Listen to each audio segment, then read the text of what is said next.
Nagrenta ako ng sira-sirang lugar sa Old Southside Market para sa pakyawan ng mga produkto. Sa loob ng 3 taon, ang buwanang kita ay mula 30,000 hanggang 3 million. Iyon ang nagpainggit kina Kyle at Chloe. Noong araw na pinaalis nila ako, alas 5 ng umaga, nag-aalis ako ng mga kalakal. Ang pinsan kong si Kyle ay sumipa sa kahon ng kamatis na kabibili ko lang. Ethan, akin itong tindahan. Kukunin ko na ito ngayon. Umalis ka dito sa loob ng 1 oras. Wala akong sinabi. Nag-empake lang ako ng gamit at umalis. Bago ako lumabas, nag-text ako sa lahat ng magsasaka ng gulay ng maramihan. Kinabukasan, nagbitin siya ng kanyang makintab na bagong karatula at pinalitan ng 100 timbangan. Pero sa araw ng pagbubukas, may isang matandang pumasok at nagalit. Kulang ng 40 libra ang timbangan na ito. Pagtatapos ng araw, 12 ng magsasaka ang lumabas agad. Pagkatapos ng gabing iyon, tinawagan niya ako, galit na galit. Ethan, saan mo ba ipinadala ang lahat ng magsasakang iyon? Dahan-dahan lang, pinsan. Iniwan ko sa iyo ang bawat kahon sa tindahang iyon. Sana lang kayanin mo kapag dumating ang mamimili sa loob ng 3 araw. 3 araw ang nakalipas.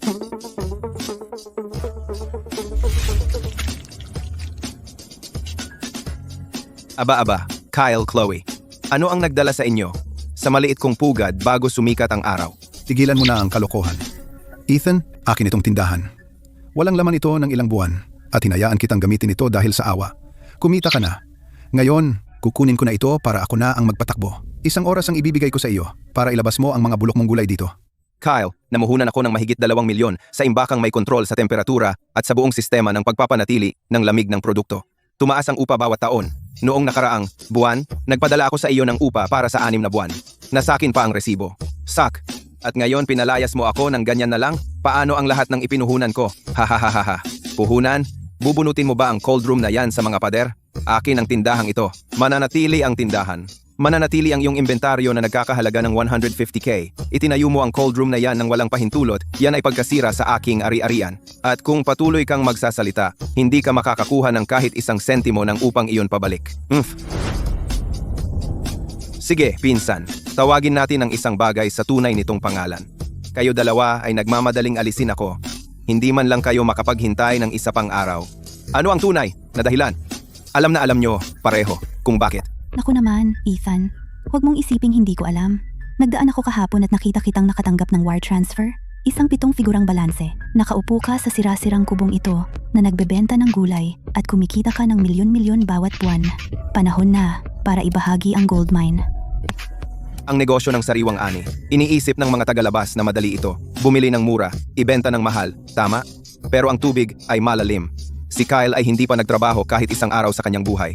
Iniisip niya na ang tindahan at truck ay sapat na para magbenta ng ani. Nakakatawa. Chloe, mas malalim ang tubig na ito kaysa sa inaakala mo. Kung ang pera lang sa ibabaw ang nakikita mo, malulunod ka maaga o huli. Huwag mo akong takutin. Bumili ng mura, ibenta ng mahal. Kahit isang bata ay maiintindihan niyan. Sino sa tingin mo ang niloloko mo? Aalis ka gayon o hahanap ako ng tao na hihila sa iyo palabas? May konsensiya ba kayo dalawa? Si Ethan ay nagtrabaho dito sa loob ng 3 taon. Hindi kailanman nandaya ng kahit 1 sentimo o kahit 1 onsa sa timbangan. Itinutulak ninyo siya sa bangin. Matandang lolo, magpalamig ka sa ibang lugar. Magsabi ka pa ng 1 salita at bukas ang iyong mga pananim ay mabubulok sa bukid dahil hindi sila papasok sa pintuko. Hindi ako nakipagtalo. Hindi rin ako namalimos. Kapag nakikipag-usap sa mga gahaman na hangal na tulad niyan, ang pinakamagandang gawin ay sumabay at hayaan silang maghukay ng sarili nilang libingan.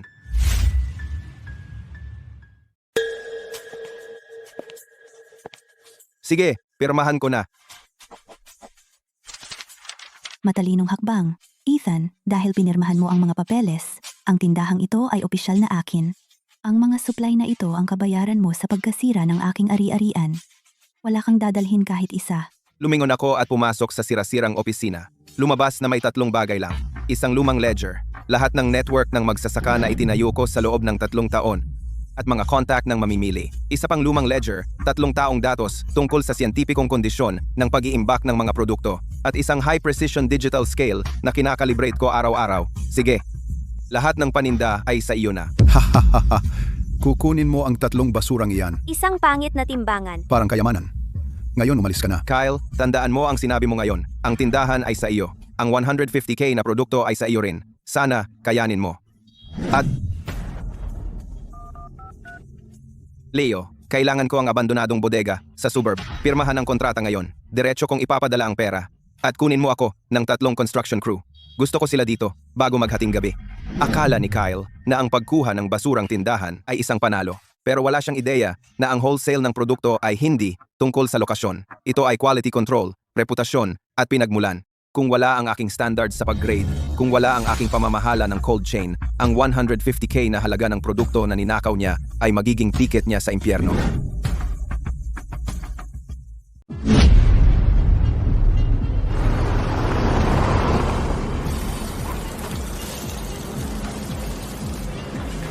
Alas 10 ng gabi. Nakaupo ako sa abandonadong bodega. Sa sahig, pinag-aaralan ang mga blueprint. Umring ang telepono ko. Siya yung dating katulong ko sa tindahan, si Sam, tumatawag. Ethan, pagkaalis mo, nagkagulo na ang tindahan. Huminahon ka, Sam. Ano bang ginawa ni Kyle? Nung umalis ka, yung gunggong na si Kyle at Chloe agad na naglagay ng bagong karatula. Sapat na iyon, pero pinalitan niya ang timbangan ng 100. Maglagay ka. Nong Seng Libras, 80 lang ang tinitimbang. At nag-i-spray siya ng preservatives sa lahat ng mga gulay. Nilalagyan niya ng bulok na kamatis sa ilalim ng mga magaganda. Hindi natin pwedeng gamitin ang industrial wax. Nakakalason iyon. Sinabihan ko siyang itigil iyon. At sinapak niya ako sa mukha. Bukod doon, ano pa ba ang ginawa niya?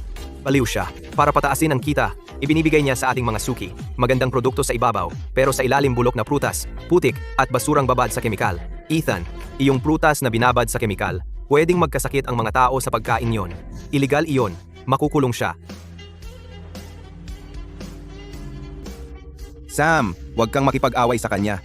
Tahimik mong isulat lahat ng ginagawa niya. Siguraduhing protektahan mo ang sarili mo. Pero Ethan, yung reputasyon na pinaghirapan mong itayo At sinisira lang niya iyon. Hindi na iyon ang tindahan ko. Iyon na ang death warrant niya. Sam, bukas. Kung may maloko man sila, sabihin mo lang ng lihim. Sa abandonadong bodega sa suburb, ako, si Ethan, ay nandoon at naghihintay.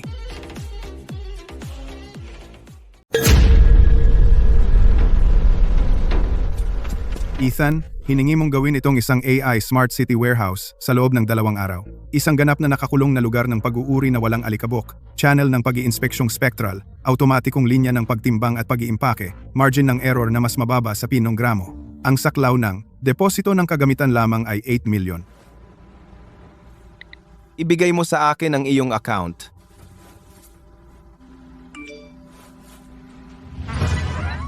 Sino ba itong lalaking ito? 8 million na transfer lang na parang baon? Ethan, sa loob ng 2 araw, gagarantiyahan ko na ang sorting line na ito ay tatakbo. Lahat ng kagamitan sa pagsusuri na may AI ay iaayon sa pinakamataas na pamantayan. Ang gusto ko ay hindi lang bilis, kundi pamantayan. Spectrometer para sa antas ng bricks, error na mas mababa sa 0.5. Ultrasound para sa panloob na bulok, walang kahit isang bulok na prutas ang makakalusot. Lahat ng data ay masusubaybayan sa blockchain. Ethan, nagtitinda ka ba ng produkto o gumagawa ng sasakyang pangkalawakan? Ang ginagawa ko ay ang nangungunang hub ng mga produktong agrikultural na may AI, operasyon na pinapagana ng AI, pagmamarka ng spectrum, inventaryo na may presyo batay sa datos. Ang mangmang na si Kyle akala niya yayaman siya sa pandarayang timbangan, pag-i-spray ng mga gulay at mga nakatagong bulok. Wala siyang ideya na ang mga patakaran ng larong ito ay nagbago na matagal na panahon. Ngayon, ang malalaking supermarket chain ay humihingi ng pinakamataas na kalidad para sa sariwang ani. Sa kanilang paningin, anumang ibinabad sa kemikal o pinahiran ng industrial wax ay hindi pagkain kundi lason na pwedeng pumatay. Matapos nila akong palayasin, kinabukasan, sina Kyle at Chloe ay naglagay ng bagong karatula sa tindahan. Inakala nila na ang bagong karatula ang mag-aayos ng negosyo. Pero ang negosyo, hindi ito tungkol sa kung gaano bago ang karatula, kundi sa kung gaano katapat. Bago mag-umaga, alas 5 ng umaga ay pumapasok ang mga magsasaka kasama ang kanilang mga ani. Ang unang dumating ay si Arthur, na siyang nagmakaawa para sa akin kahapon. Si Arthur ay 52 na. Magbubukid na sa kalahati ng kanyang buhay. Pumadyak siya ng pagod na tricycle ng pilit na may ilang kahon ng kamatis sa likuran. Ang bawat isa ay matingkad na pula, pinulot isa-isa mula alas 3 ng madaling araw. Pumasok siya sa bakuran, pinunasan ng kanyang pawis at dumiretso sa istasyon ng pagtimbang. Hoy matanda, magtitinda ka ba? Tumapak ka sa timbangan.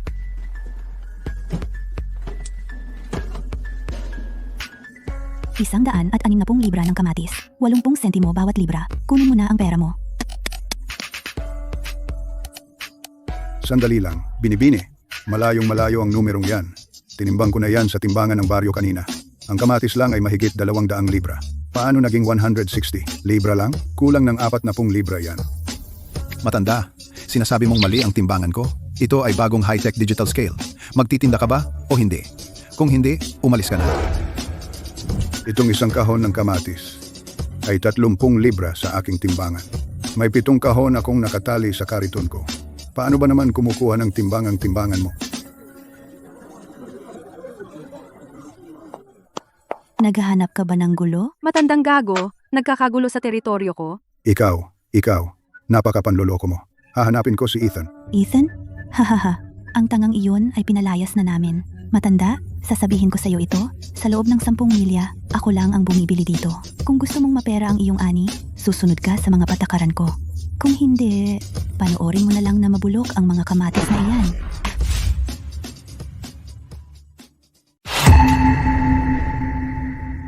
Hindi umiyak si Arthur at hindi na siya nagsalita pa.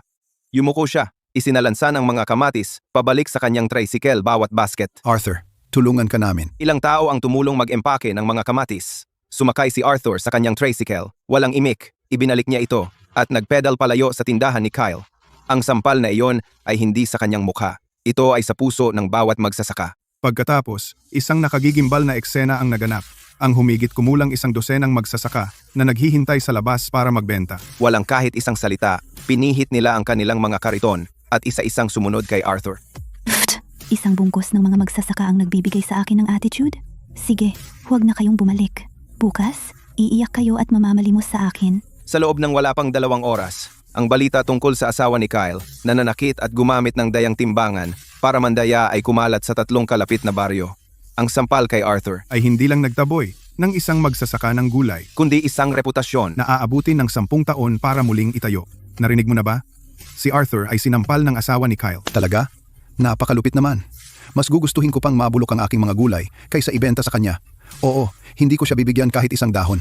Alas 10 ng umaga, napakainit ng araw. Ang asawa ko ay nasa bahay naghihintay. Kung hindi ko mabebenta ang mga gulay na ito ngayon, mabubulok lahat sa init na ito. Kumusta? Arthur, ako ito, si Ethan. Ethan, anong problema? Arthur, alam ko na. Nasaan ka ngayon? Nasa tabi ako ng lumang puno ng oak. Hindi ko alam kung saan pupunta. Maghintay ka lang diyan. Sa loob ng 20 minuto, may ipapadala akong susunduin ka.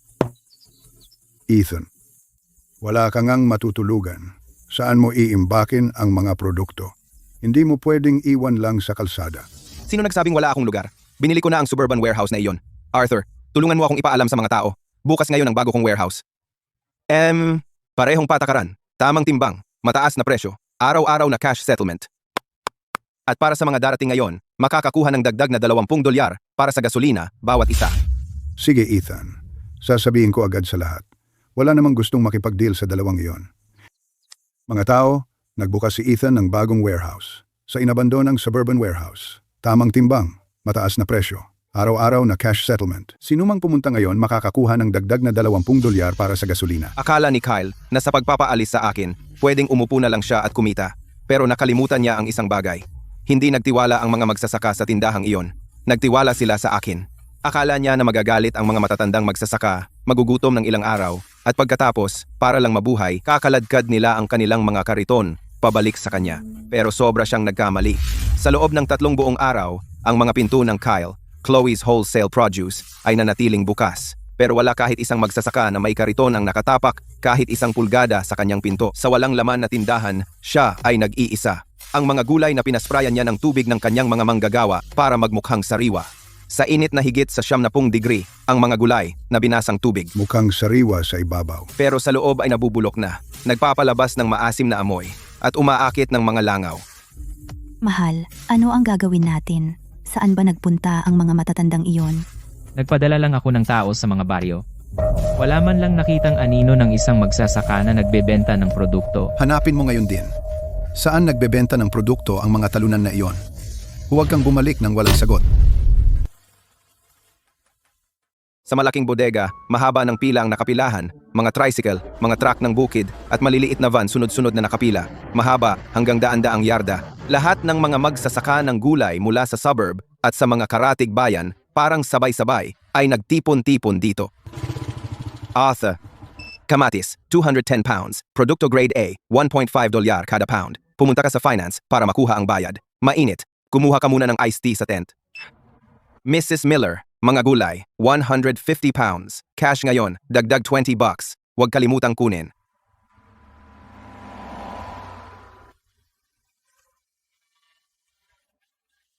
Ethan, sagip ka sa buhay. Kung hindi dahil sa'yo, kaming mga matatanda, naloko na ng mag-asawang iyan. Arthur, lahat tayo'y naghahanap buhay sa sipag. Walang mas magaling kaysa sa iba. Basta't may pagkain sa mesa, hindi ko pababayaan na maloko ang mga tao. Sa aking bodega, may isa lang patakaran. Wala akong dayain kahit piso. At ibibigay mo ang pinakamaganda mong produkto.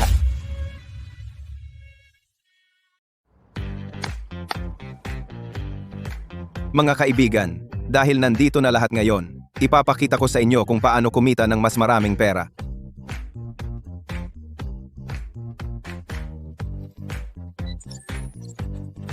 Ito ay isang spectral sugar tester, SS. Kung matamis man o hindi ang isang kamatis, hindi ako umaasa sa aking mga mata. Hinahayaan kong magsalita ang datos.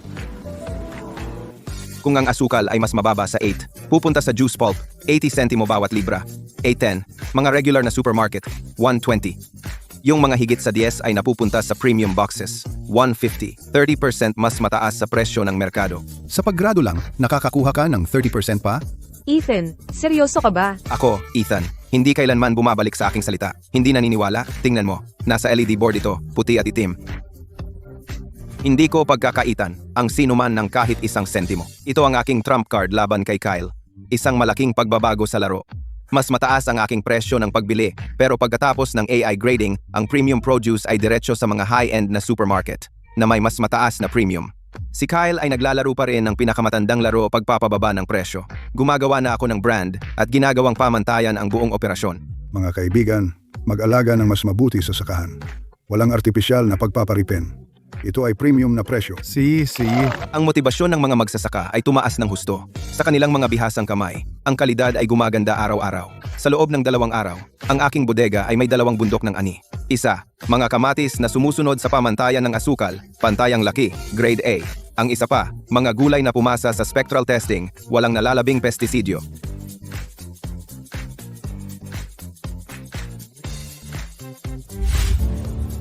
Paano nangyari ito? Ang deadline ng paghahatid para sa Freshmart Group ay 24 na oras na lang ang layo. Kung hindi tayo makapaghatid, ang Freshmart ay magkakaroon ng malaking problema. Kahit wala ako sa lumang palengke, ang manggagawang si Sam na naiwan ay patuloy na nag-update sa akin tungkol sa bawat galaw ni Kyle sa real time. Ang lasa ng multa sa breach of contract, Kyle. Sana nagustuhan mo.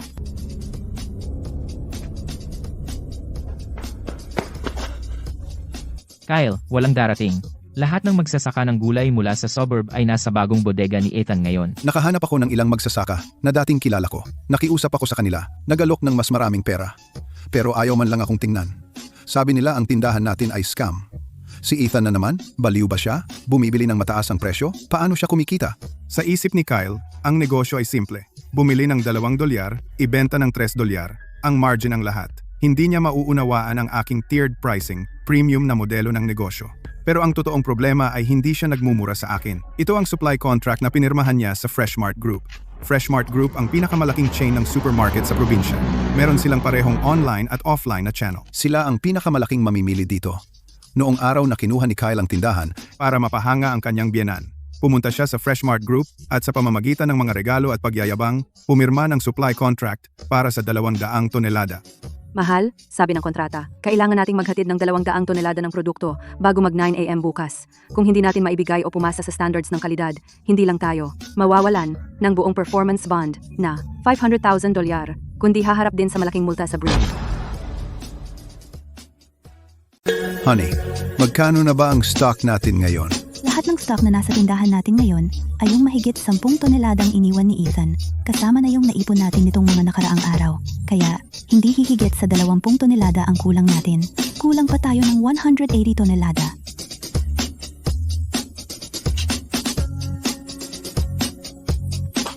Laging may paraan. Yung shady dealer na si Trevor mula sa dinner, siguradong may mga paninda yun. Tara, puntahan natin siya.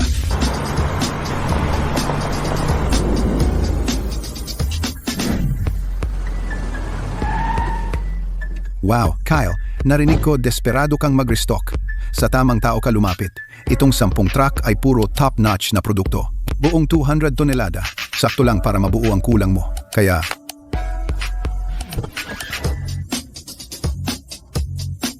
magkano ang presyo mo para sa loteng ito? Bilang respeto sa iyo, Kyle, at para makipagkaibigan, ibibigay ko sa iyo sa 70% ng presyo sa merkado. Pero ang shipment na ito ay in demand, kaya walang utang. Cash on delivery. I unload agad. 30% diskwento, lumiwanag ang mga mata ni Kyle. Pero hindi niya alam na sa negosyo ng sariwang gulay, ang bumabagsak mula sa langit ay hindi libreng tanghalian, kundi isang pala. Paninda mula sa shady dealer, ibinenta sa presyong mas mababa sa merkado, ay siguradong basura na maraming halong pandaya. Ang batch na ito ay may manipis na layer lang ng magandang ani sa itaas. Sa loob, puro bulok na prutas, mga gulay na nasira ng lamig at sprouted na patatas. Para dagdagan ang timbang, pinuno ni Trevor ng putik at moldy na karton sa ilalim ng bawat kahon. Kahit sinong may karanasang wholesale dealer magbubukas ng isang kahon, titingin at tatanggihan ito agad. Pero si Kyle ay isang ganap na baguhan. Ang tanging pakialam niya ay maabot ang tonelada at bumili ng mura, ibenta ng mahal. Sige, ibaba. Mahal, kunin mo ang pera. Mahal, ano ang gagawin natin kung wala tayong sapat na pambayad ng buo? Trevor, masyadong malaki itong shipment. Inilaan ko ang lahat ng aking kayamanan dito. Babayaran kita ng 70% ngayon at ang natitirang 30% ibibigay ko pagkatapos ng delivery ko bukas. 70%, kaya kong kumuha ng 70% at kumita pa rin ng malaki sa deal na ito. Sige, magtitiwala ako sa iyo ngayong minsan. Kukunin ko ang huling bayad bukas. Ha ha ha ha, 200 tonelada. Sa wakas tapos na. Gusto ni Ethan na mabigo ako? Sa panaginip mo. Kapag nag-deliver ako sa Fresh Mart Group at nakuha ko ang $1,000,000 na huling bayad, ang unang gagawin ko ay kumuha ng mga tao para sirain ang basurang warehouse ni Ethan.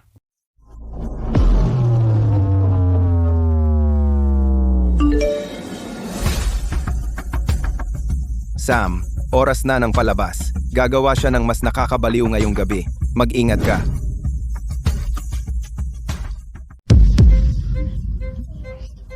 Walang matutulog ngayong gabi. Ispray lahat ng madahong gulay gamit ang preservative spray. Bawat kahon, hindi bababa sa 1 libra.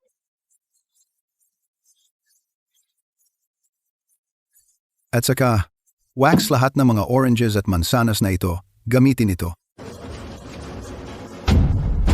Kyle, ang industrial wax na ito ay may lead at mercury. Nakakalason ito. Magkakasakit ang mga tao kapag kumain ito. Hindi natin ito pwedeng gamitin. Matanda, isa pang salita at sasampalin kita. Maliwanag sa labas, madilim sa loob, paano makakakita ang quality inspector? Ngayon, wax ninyo sila. Add itong mga strawberries at blueberries, ibabad lahat sa chemical, at tatagal ang shelf life ng 3 araw. Ang tindahan ni Kyle ay naging isang ganap na pabrika ng pandaraya. Ang mga tubo ng tubig ay bumubulwak, 10-10 kahon ng madahong gulay ay basang-basa. Ang mga waxing machine ay umuugong. Ang mga basket ng prutas ay pinahiran ng wax. Ang mga strawberries at blueberries ay namamaga. Sa hangin, isang masangsang na halo ng kemikal at bulok ay umiikot. Nakakadiri. Kinaumagahan, sa madaling araw, 10 mabibigat na truck huminto sa labas ng tindahan ni Kyle na may dumadagundong na ingay, nakapila sa mahabang hanay. Ang ingay ng mga makina nagpaugas sa lupa. Kargahan, bilisan mo. Tara na.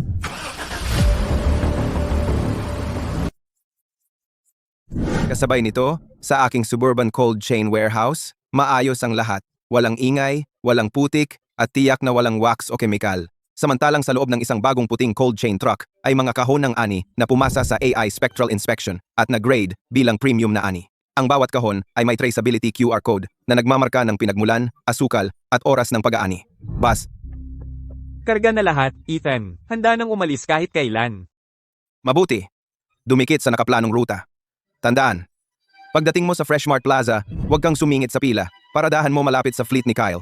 Eksaktong 8:00 ng umaga, bago ang huling deadline ng paghahatid ng Fresh Mart Group, na huling deadline ng paghahatid, may 1 oras pa.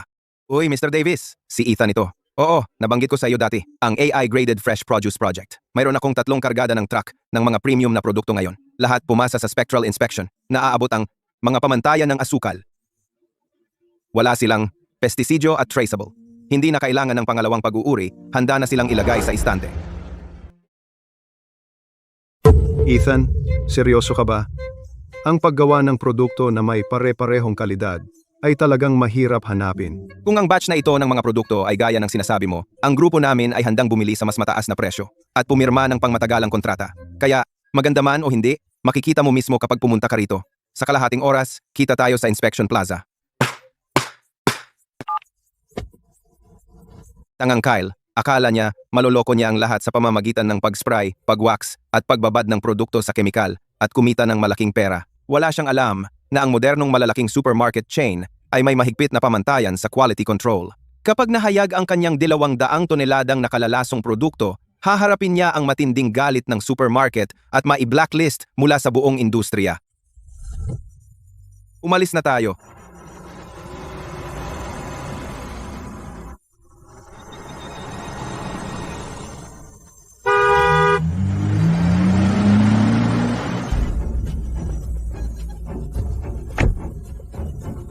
Well, kung hindi si Ethan, uy lahat, tingnan ninyo kung sino ang nandito. Hindi ba si Ethan yan, yung pinalayas ko? Lakas ng loob mong pumunta sa Fresh Mart na may ganito. Nakakaawa. Mahal, tingnan mo ang truck niya. Sigurado ako, puno iyan ng bulok na dahon na pinulot sa palengke. Ethan, lakas ng loob mong pumunta rito? Alam mo ba kung anong lugar ito? Ito ang pinakamalaking supermarket ng sariwang produkto, distribution center. Hindi ito basurahan mo para sa mga bulok na dahon. Nakikita mo yan? 10 heavy-duty truck, punong-puno. 200 tonelada. Nagdala ako ng 200 toneladang grade A na produkto para ihatid ayon sa kontrata. Kapag naayos na itong shipment, ang tubo lang ay sapat na para sa iyo, Ethan, para magbenta ng gulay sa labas ng bayan sa loob ng 10 taon. Tingnan mo na lang.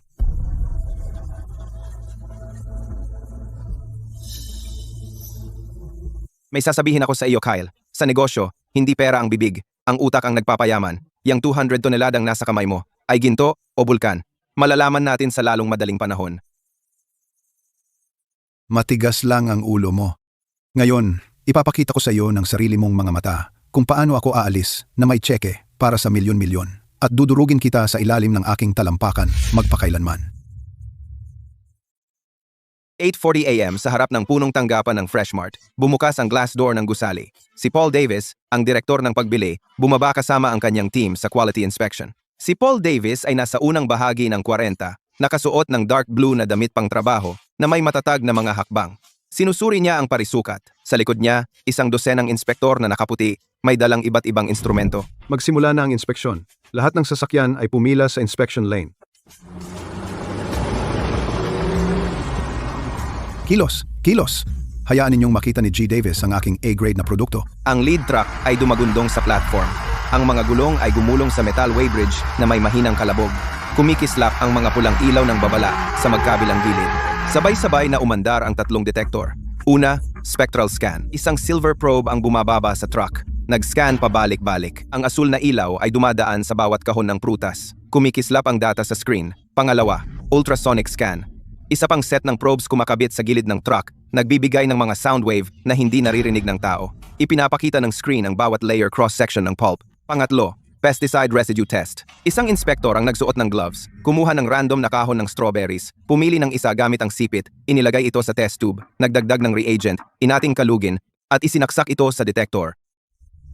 Unang truck na na-inspeksyon. G. Davis, huwag kayong mag-alala. Ang batch na ito ay galing sa pinakamagandang taniman. Bawat isa ay grade A. Walang problema. Ang unang truck ay na-flag na abnormal. Kumikislap ang pulang teksto sa screen. Bawat salita ay parang kutsilyo na sumasakit. Natukoy ng surface ang industrial wax. Nagtataglay ng lead at mercury, hindi angkop para sa pagkain. Ano? Industrial wax? Imposible. Ang mga paninda ko ay hindi kailanman na wax. Ipinapakita ng ultrasound ang 35% internal rot. Ang mga cross-section ng kamatis at saging ay lumalabas sa screen. Ay minarkahan ng maliwanag na pula. Mga bulok na bahagi. Kumakalat na parang cancer cells. Sa loob ng bawat prutas, Ang mga itim na patak ay naka-highlight. Ang pesticide residue ay 8 beses na lampas sa limitasyon. Natukoy ang component ng toxiweed. Ethan, ang mga paninda mo ay may industrial wax. Malalaking bahagi ng internal rot. Pesticide residue ay 8 beses na lampas sa limitasyon. Ito ay hindi sariwang produkto. Ito ay lason. Hindi pwede. Sira ba ang makina mo? Ang mga paninda ko ay maayos lahat. Sumumpa ako. Lahat ng sasakyan, huminto. Mga inspection team 2 at 3, mag-online kayo. Buong inspeksyon sa 10 truck ni Kyle. Lahat ng forklift sa loob, random unboxing. Ang dagundong ng mahigit 12 ng forklift ay umalingaw-ngaw mula sa kabilang dulo ng plaza. Isang malaking robotic arm ang umabot patungo sa pangalawang truck ni Kyle, kumuha ng isang kahon na may label na premium tomatoes, itaas ito ng mataas at ibinagsak ito sa sahig na semento. Sumabog ang kahon. Ang tuktok na layer ng matingkad na pulang kamatis ay nagkalat kung saan-saan. Yumuko ang inspektor ng kalidad, itinabi ang tuktok na layer at nakita na ang mga kamatis sa ilalim ay malambot at itim lahat. Ang ilan ay naglabas na ng mabahong likido. Sa mas malalim na paghuhukay, may amag na karton at putik. Pero ang batch ko dito ay... Hindi tumigil ang mga forklift. Lumipat ang mekanikal na braso sa pangatlo, pang-4, pang-5 truck at bawat isa ay nagpakita ng parehong larawan. Isang tuktok na layer ng magagandang prutas. Bulok na prutas sa gitna. Putik at karton sa ilalim. Ang mga dalandan at mansanas na nababalutan ng wax sa liwanag ng araw ay kumikinang ng hindi natural. Makintab na parang plastic. Hinawakan sila ng isang inspektor at ang kanyang mga daliri ay nagkaroon ng madulas na layer ng wax. Ang mga strawberry na binabad sa kemikal ay may hindi natural na matingkad na kulay. Ngunit kapag inamoy mo, ang matapang na amoy ng disinfectant ay sasabog sa iyong mukha. Kyle, ito ba ang top quality na ipinangako mo sa akin? Tinatawag mo ba itong pagkain para sa tao? Ang industrial wax na may lead at mercury. ay makakasira sa nervous system. Ang toxiweed ay isang restrized pesticide. Ang sobrang dosis ay nangangahulugang pagkalason. Nilalason mo ang mga tao.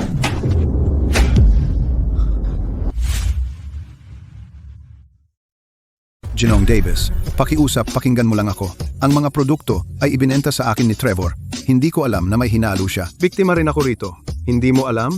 Pumirma ka sa kontrata. Inihatid mo ang mga produkto. Hindi mo alam? Sige, sabihin mo sa pulis. Kumusta? Unit ng krimen, pang-ekonomiya. Freshmart Quality Inspection Plaza. May isang gumagawa ng panloloko sa komersyo gamit ang nakakalasong pagkain. Ang halaga ay lampas sa $2 milyong. Magpadala ng mga opisyal ngayon. Mahal, may mali. Tinatawag ng Freshmart ang pulis. Bilis, mag-isip ka. Ginoong Davis, pumirma ang asawa ko sa kontrata at bumili rin siya ng mga produkto. Siya rin ang legal na kinatawan. Wala akong kinalaman diyan.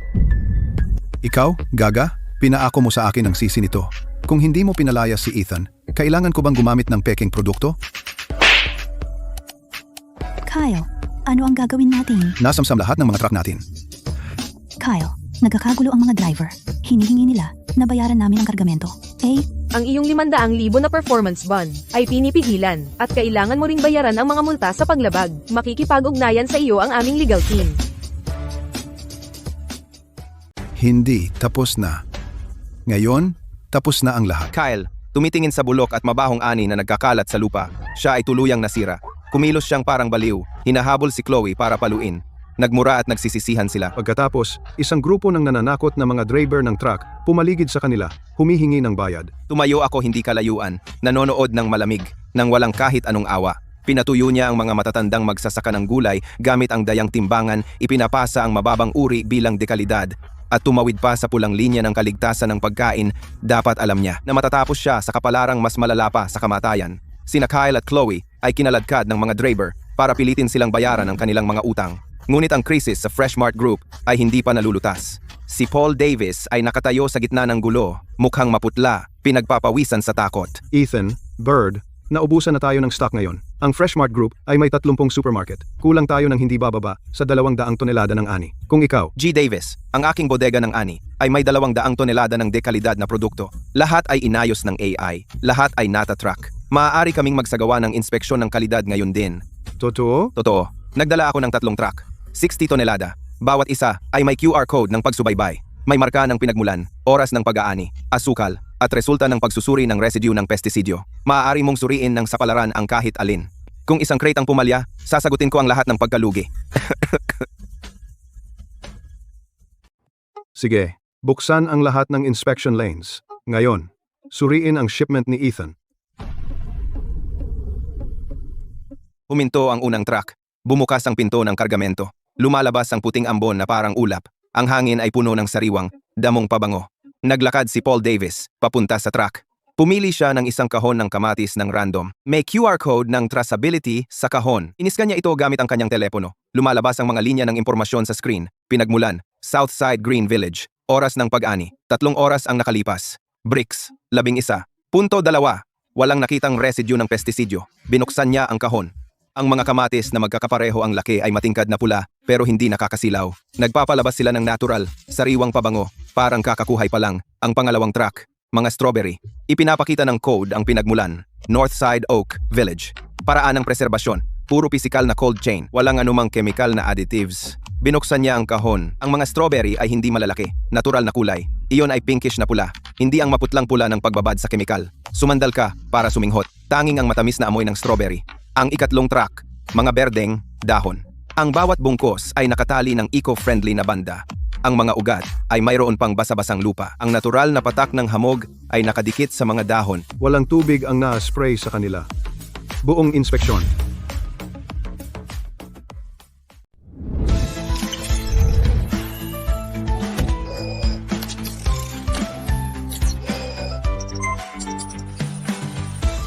Ang unang kargamento ay lahat pumasa. Ang katamtamang nilalaman ng asukal ay 11.5, dekalidad na grado. Ang ikalawang kargamento ay lahat pumasa. Walang nakitang residuo ng pestisidyo. Walang panloob na pinsala. Dekalidad na grado. Ang ikatlong kargamento ay lahat pumasa. Kasariwaan 99.7%. Dekalidad na grado.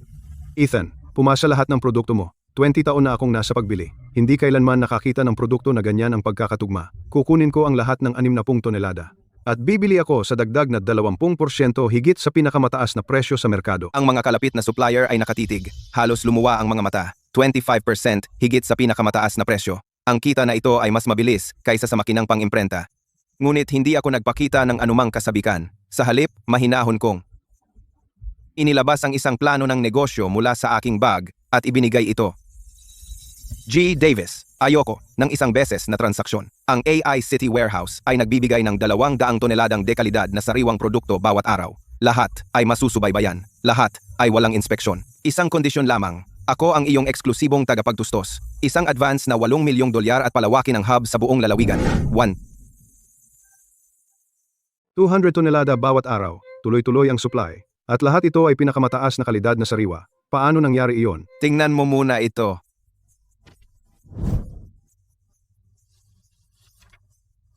Wala akong malalaking sakahan, pero mayroon akong pinakamaaasahang network ng mga produkto sa lungsod na ito.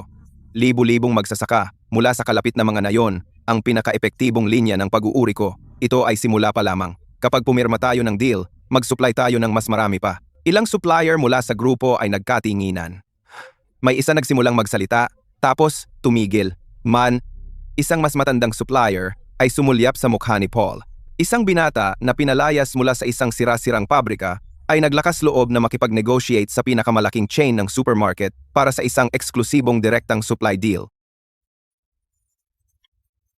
Hindi iyon desisyon ko. Ang chairman namin ay makikipag-usap sa iyo ng personal. Makalipas ang 10 minuto, nasa opisina na ako ng chairman, nakikipagkita kay Chairman Sterling, Richard Sterling. Malaki ang opisina niya, pero hindi magarbo. Isang malaking mesa na gawa sa rosewood, isang scroll sa dingding, ang nagsasabing, Integridad Una. Nakaupo si Richard Sterling sa likod ng isang mesa. 62 taong gulang, may uban na ang buhok, pero tuwid na tuwid ang kanyang likod. Nakasuot siya ng maitim na gray na jacket. Hindi siya mukhang chairman. Parang isang matandang magsasaka na kagagaling lang sa bukid. Hinahawakan niya ang aking proposal. 3 beses niya itong tinignan. Unang beses, mabilis. Pangalawang beses, mas mabagal. Pangatlong beses, humihinto siya sa ilang talata. Inililipat niya ang kanyang daliri sa mga linya. Pagkatapos, tumingala siya. Matatag ang kanyang tingin sa akin. Ethan, $8 milyong. 5 taon exclusive. Walang inspeksyon.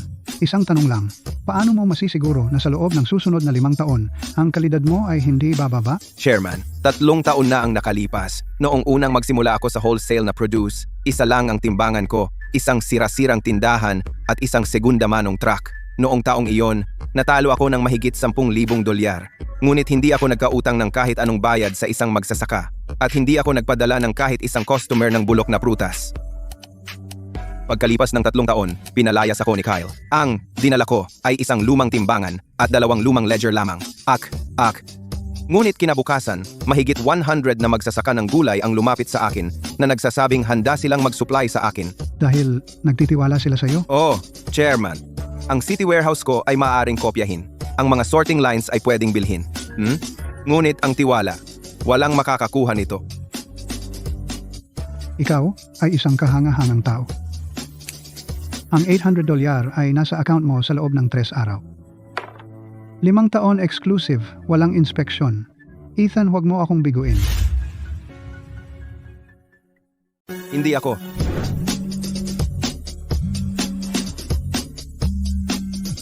Sige, gawin mo ang trabaho mo.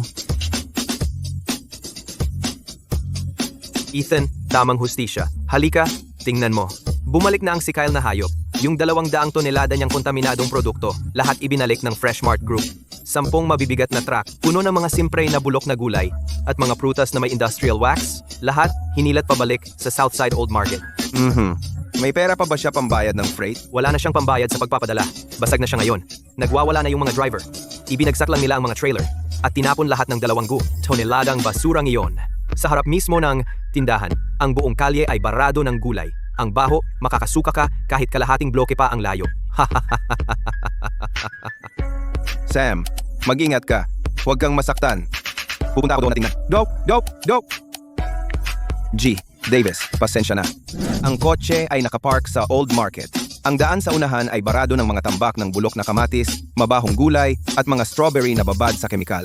Ang hangin ay makapal sa maasim na amoy ng pagkabulok na hinaluan ng matapang na amoy ng kemikal. Ang mga dumadaan ay humahawak ng ilong at nagmamadali.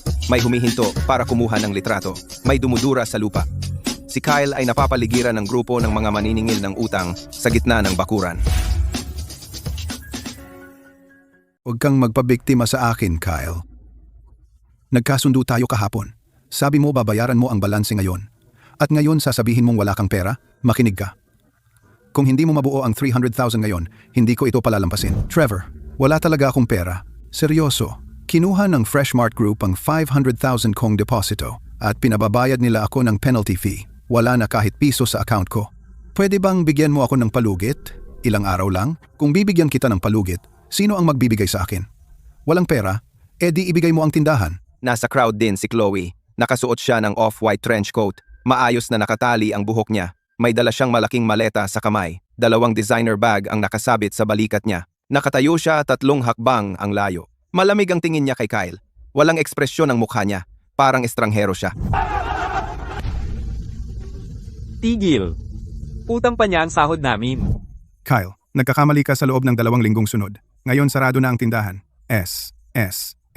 Bayaran mo kami ng sahod namin. Ngayon na. O pumunta kami sa Labor Bureau at magsusumbong. Oo, isumbong na siya. Itong madayang negosyante, karapat-dapat siya rito. Dinaya niya kaming mga magsasaka gamit ang timbangang dayaan, kahit ang langit ay hindi na makatiis. Tama, bayaran niya. Alisin ang lahat ng bulok na ani na ito. Wala akong pera. Patayin mo ako kung gusto mo. Ang tindahang ito ay kay Itay, kaya tanungin mo siya. Mahal, magsalita ka. Pinirmahan ko na ang mga papeles ng diborsyo. Ikaw na ang bahala rito.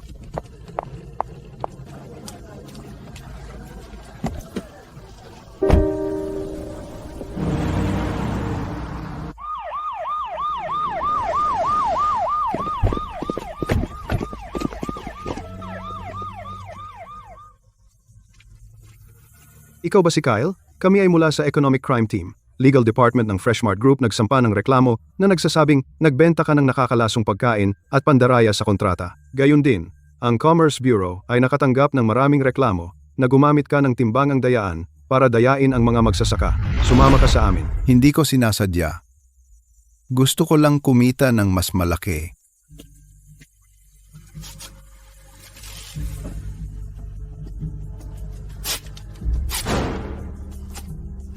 Si Trevor ay tatakas na sa kaguluhan habang malapit na siyang sumakay sa kanyang maalikabok na truck. Trevor, huwag kang magmadali. Kuya, tagahatid lang po ako. Wala akong kinalaman diyan. Wala kang kinalaman? Saan galing ang batch na ito ng mga produkto? At kung ano ang hinalo mo, alam mo mismo, dalhin siya. Buti nga sa kanya. Dapat makulong yang manloloko na yan. Isang malaking kawalan. Mula nang palayasin ako ni Kyle dahil sa kasakiman, hanggang sa kanyang lubos na pagka-busted at sentensiya, umabot lang ng wala pang isang linggo.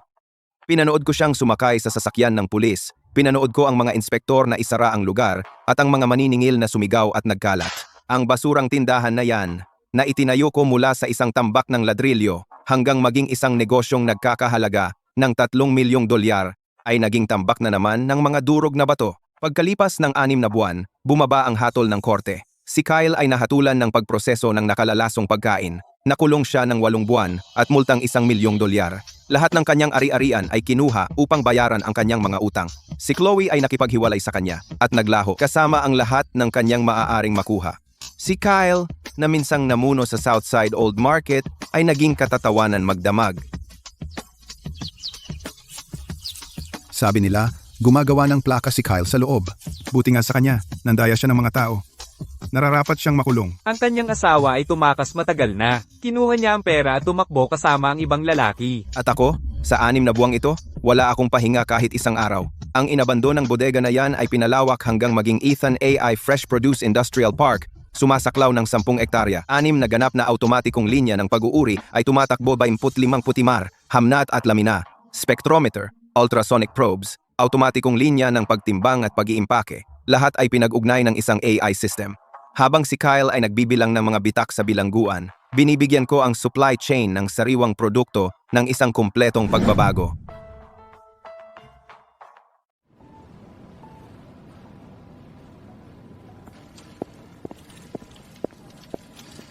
Arthur, pagod ka ba? Pagod? Hindi. Dati, buong buhay ko, nagtatanim ng gulay, mabuti at masama, pare-pareho lang ang presyo.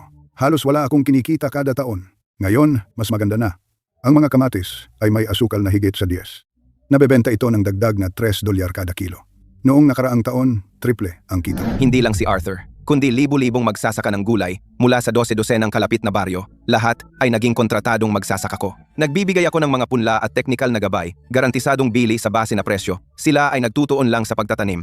Ang iba, pag-aayos, pag-iimpake, bentahan, lahat ay hinahawakan ng aking AI Smart City Warehouse. Dati, umaasa sila sa panahon at kailangan nilang sumipsip sa iba. Ngayon, hayaang magsalita ang datos.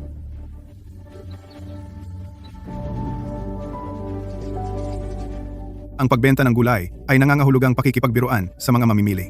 Ngayon ay mabuti. Ang makina ang nagdedesisyon, patas at tama.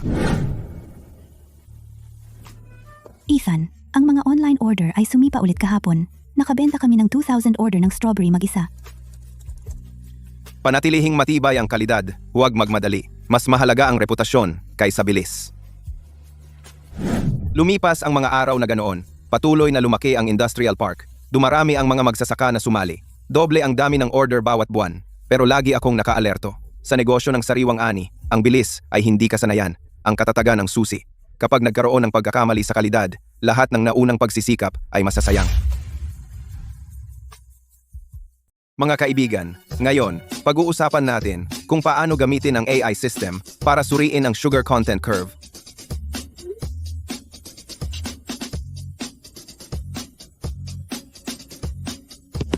Sige, lahat, tingnan nyo ang pulang linya na ito.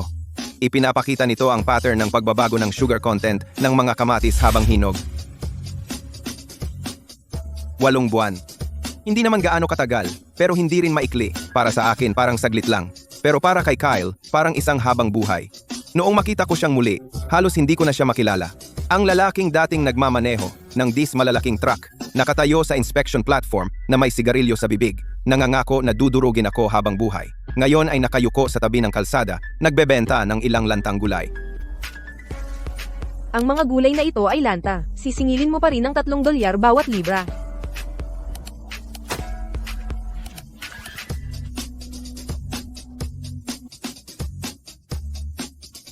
Mabilis na tumingala si Kyle. Sinundan ng kanyang mga mata ang sasakyang iyon. Pagkatapos, nakita niya ang itim na Rolls Royce. Ang likurang bintana ay kalahating nakababa.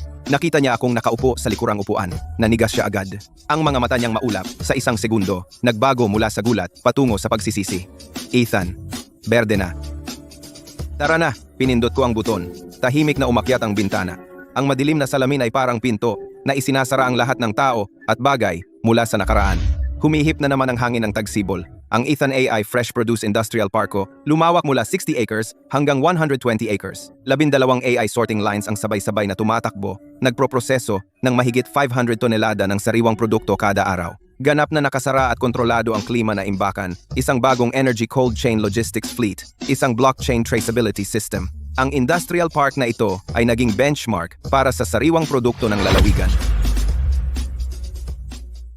Tuwing umaga, daan-daang puting truck ang umaalis sa parke, naghahatid ng pinakasariwang ani sa mga istante ng supermarket sa buong probinsya. Sa gilid ng bawat truck, nakalimbag ang isang linya ng malaking teksto.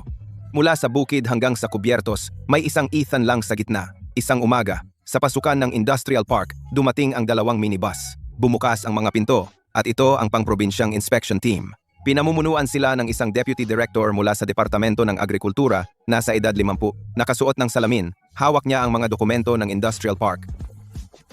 Maligayang pagdating, Direktor. Ethan, narinig ko ang magagandang bagay tungkol sa lugar ninyo. Pumunta ako ngayon para makita ito. Gusto nilang makita ang tech-assisted model ko. Inakay ko sila sa sorting workshop, testing center, cold chain warehouse, at sa wakas, ang farmer training center. Mga kaibigan, tingnan ninyo ito. Ang kamatis na ito ay may nilalaman ng asukal na 10.5. Makinis ang balat, walang bitak. Ito ay grade A na ani. Ang grade A na ani ay nagkakahalaga ng 0.5 na mas mahal kaysa sa grade B. Huwag mong maliitin ang 50 sentimo na iyon. Bawat ektarya, iyan ay dagdag na $2,000 o $3,000. Nakikinig ng mabuti ang mga magsasaka ng gulay. May mga nagtatala sa kanilang maliliit na kwaderno. Ang iba naman ay iniuunat ang leeg para makita ang kamatis. At may mga nagtataas ng kamay upang magtanong. Sino po itong Ginoo? Ang aming espesyal na upahang eksperto sa agrikultura, si Ginoong Arthur. Siya ay veteranong magsasaka sa loob ng 40 taon. Ngayon siya ang aking tagapangasiwa ng kontrol sa kalidad. Siya rin ay isang bahaging panahong tagapagturo. Mahusay ang pagsasanay na ito. Ito ay praktikal at epektibo.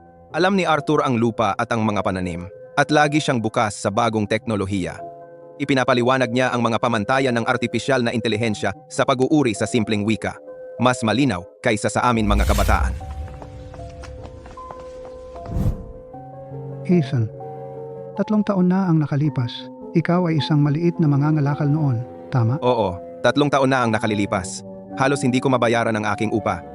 Paano ka nakarating sa kinatatayuan mo ngayon? Tagapangulong Sterling. Hindi ko ito maipaliwanag sa mga salita. Ay, sa tingin ko hindi ko lang nais na biguin ang mga taong naniniwala sa akin.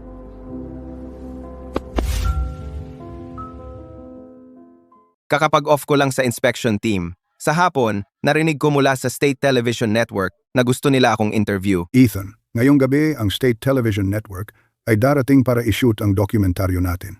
Humanda ka, interview kanila. Ano ang tungkol sa interview sa akin? Bakit mo sinimulan ang city warehouse na ito? Sabihin mo lang sa kanila na magbenta ng dekalidad na pagkain sa patas na presyo. DK. Ikaw na ang magsalita. Hindi ako magaling sa salita. Gabi na.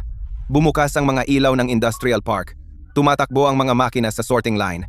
Handa nang umalis ang cold chain fleet. Ang reporter mula sa State Television Network ay may hawak na mikropono at tinanong ako ng isang huling tanong. Ethan, kung maaari mong ibuod ang iyong mga karanasan sa mga taong ito sa isang pangungusap, ano ang sasabihin mo? 3 taon na ang nakalipas. Noong pinalayas ako sa lumang palengke, ang tanging mga bagay na dinala ko ay isang lumang timbangan at 2 lumang ledger. May nagtanong sa akin, ano ang silbi ng basurang iyon na dinala mo? Sinabi ko hindi ito basura. Ito ang pinakamahalagang bagay sa industriyang ito. Integridad. At ang aking AI Fresh Produce City Warehouse ay itinayo sa integridad na iyon upang protektahan ang pulang linya ng kaligtasan ng pagkain na pinakamahalaga sa mga tao at kapayapaan ng isip sa hapagkainan.